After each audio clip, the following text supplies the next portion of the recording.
Rishus Nomar Asra, Rav Grossman, Rav Goodman, Kol HaKodesh Hazeh. Today, Gimelov is my father's Yartzeiht. It's his 29th Yartzeiht. Rav Aaron Tzvi ben Rav Meir, his neshama should have an aliyah, should be a lichtige Gan Eden.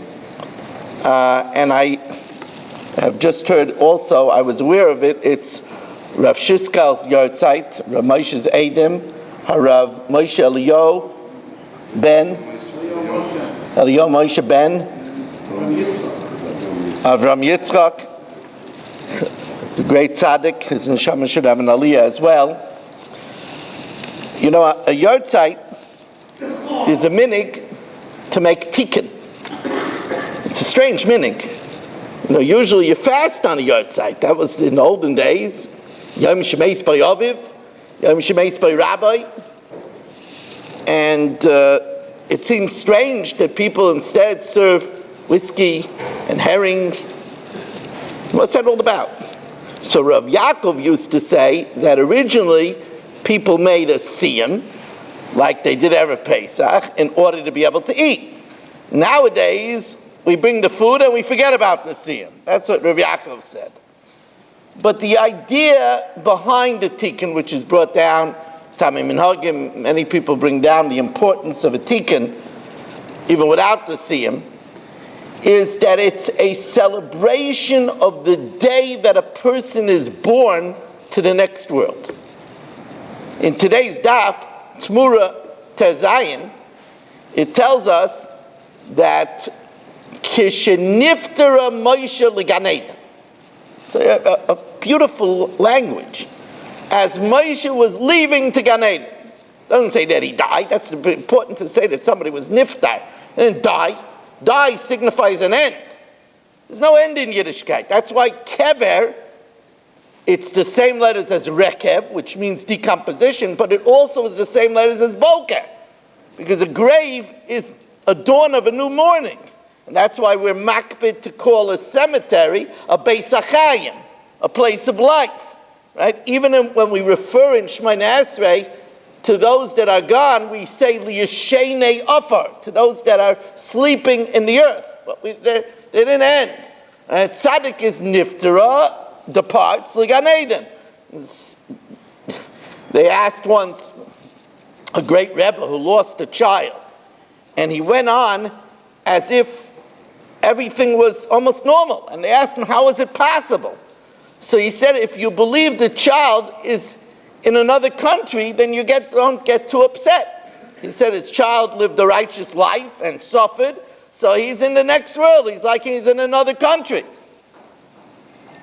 It's interesting that the Chassam Sofer learns that it says by Haman that he was happy when the Purim fell out in Adar because Moshe died in Adar.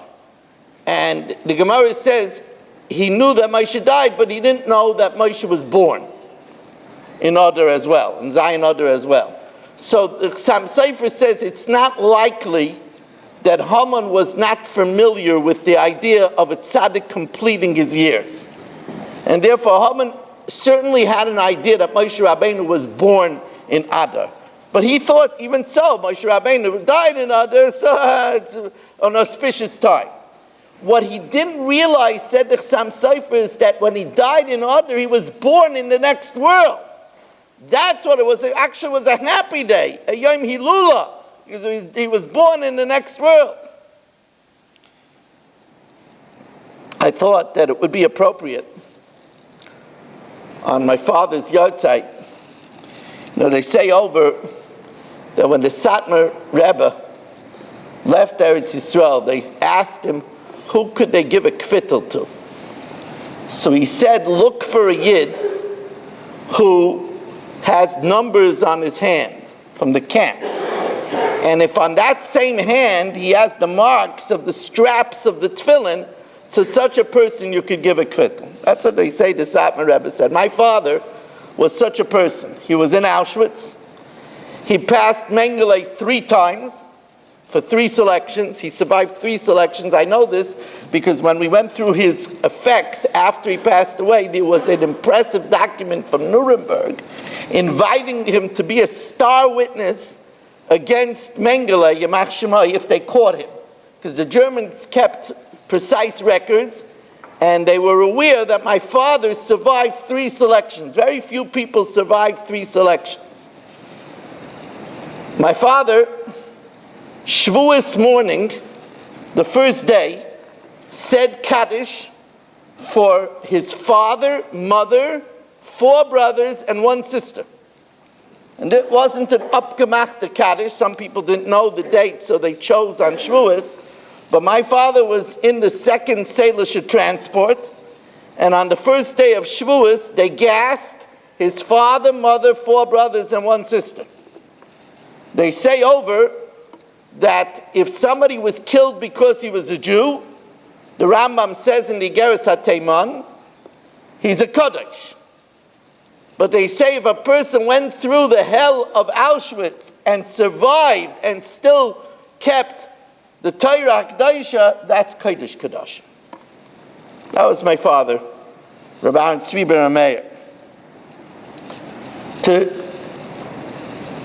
give you an idea of what he went through, he told me that the first day he came into the camps, he asked what the smell was.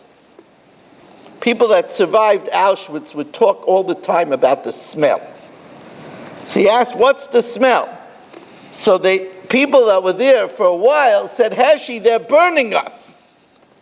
And my father told me, he said to them with such an incredulousness, it cannot be. The Germans wouldn't do that.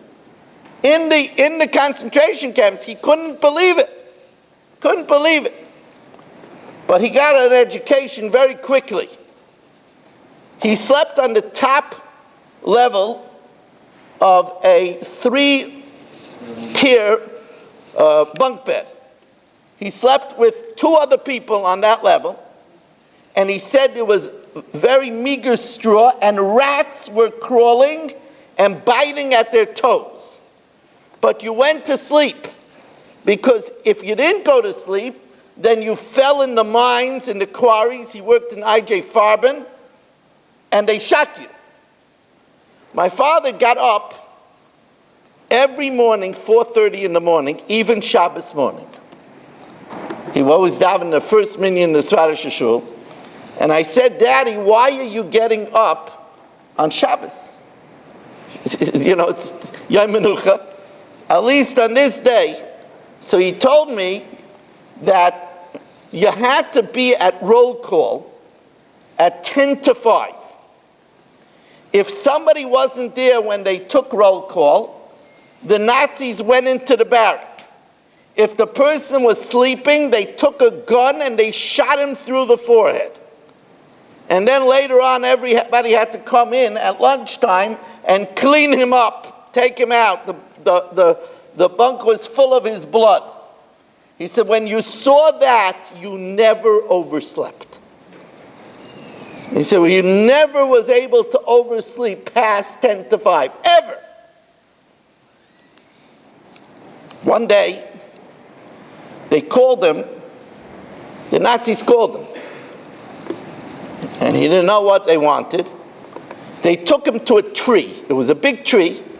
It was hollowed out. And they told him to get in the tree. He had guns on him. He climbed into the tree. They brought 4 killer dogs around the tree, and they left him in the tree. Freezing weather. He was there 1 day, 1 night, 2 days, 2 nights, 3 days. Now, he said he survived because it was snowing, and he drank the snow, the melting snow. And he said his whole body already fell asleep, and he was freezing, and he figured that eventually they were going to take him out and hang him or shoot him. After 3 days and 3 nights, and the whole time they were laughing at him, making fun and saying, you think he's still alive? After 3 days and 3 nights, they told him to come out. He figured they're going to shoot him. He could hardly walk. But they told him, let's see if you could walk back to the barrack. And with superhuman strength, he was 16 years old, He made it back to the barrack. This is a sadistic nature of the Nazis. When my mother married him in 1957, he would get up in the night screaming. And he didn't want to talk about it. Finally, my mother told him, listen, you're drenched in sweat, you're suffering, I'm getting up. Maybe if you talk about it, the dream will stop. So he told her, Holocaust survivors don't like to dredge up the memory, but he told her that when he came into the camps, he came in with his cheder kavrusa. The main meal in the afternoon was a pot of soup. My father told me that the soup was an example of the sadistic Nazi nature. He said they threw into that soup anything disgusting that they could find. Rats, big spiders, water bugs, slugs. And my father said, you ate it because if you didn't eat it, you died. As a matter of fact, when my father had the pancreatic cancer, Dr. Cooperman of Cornell told me that he has a tremendous amount of Holocaust survivors that suffered from this disease from the camps, he believes from what they were fed in the camps. So in my father's barrack there were 90 Jews.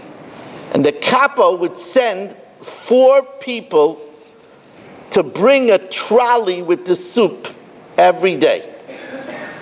Towards the end, this is almost in 45, the Americans started shelling. They already knew the longitude of the exact pinpoint location of the gas chambers from Rabbi Weiss, but they decided with their wisdom not to bomb the gas chambers. But they bombed everywhere else. And the capo told my father they might start shelling. And you might think of abandoning the soup, but if you abandon the soup, you're definitely dead. So come back with the soup even if they start bombing.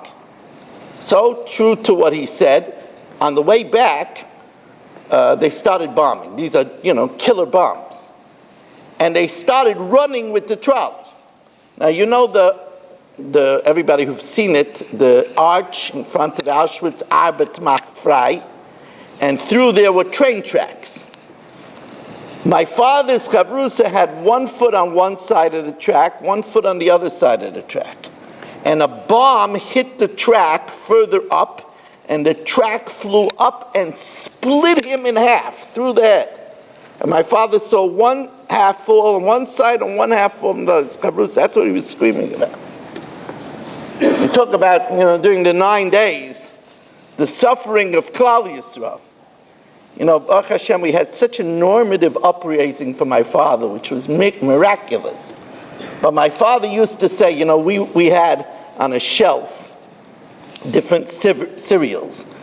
I like super sugar snacks. My brother liked Fruit Loops. We had different sugared cereals. My father used to say, anybody that needs his own sugared cereal would not have survived in Auschwitz 10 minutes. That's what my father used to say to us. He was, and this is a man, Rabbi Say, who used to go to Linux to get us the newest Hardy Boy book as soon as it came out, who would thrill in buying us a pack of baseball cards to excite us when we were little children. I mean, we're talking about a man that took us to an arcade and gave us a roll of quarters. A man who gave us such a normative upbringing. But I want to give you one last story. I know I'm talking a little longer than usual. It's memory of my father. I want to tell you one more story, and I feel it's so important during the 9 days. Moshe always said that Moshe didn't hold of the Yom HaShoyah. He said that after the close of the Gemara, we have no right to make any special days. So he held this was the time, Tisha B'Av, Baba Vereba, Rav Schwab made special kinnis that we say.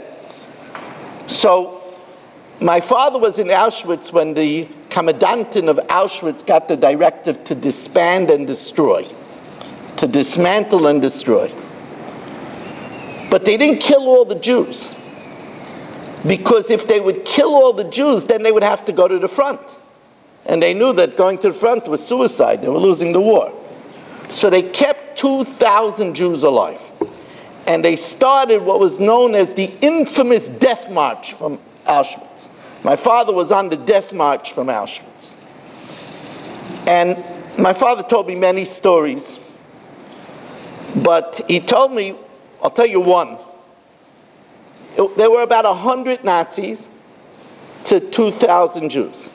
Of course, the Nazis had submachine guns, they had cars, they had killer dogs, but it still was 100 to 2,000. So what did they do in the night? They also had to sleep. So they came to a place called the Reichenbach Tunnel. The Reichenbach Tunnel was a tunnel that was halfway carved into a mountain. It wasn't a finished tunnel. And with guns and dogs, they shot guns and they pushed all the Jews into the tunnel. You have to understand, it's a tunnel without lights, without bathrooms, without beds, without chairs, 2,000 into the dark, and they slammed the door. My father was with his brother Hilu, Zichron Livracha, and my father told me his reaction was to get as far away from the dogs and the shooting to go all the way to the back of the tunnel. But his brother Hilu, may he be blessed for this, told this is the reason why our whole family survived. He said, Heshy, I believe that death is in the back. Let's stay in the middle. In the middle of the night, the air ran out in the tunnel. So 2,000 people started pushing forward to get the air that was coming under the massive doors. The first 200 people in the front were liquefied because 2,000 people pushed them against the doors. The people in the back asphyxiated. Only the people in the middle survived. My father said he'll never forget the horror of that night, the screaming, the choking. This is what they went through. May it be the time that we see Taka, the nikmas dam avodecha hashafok, and the gula shlema b'mhera v'yameinu.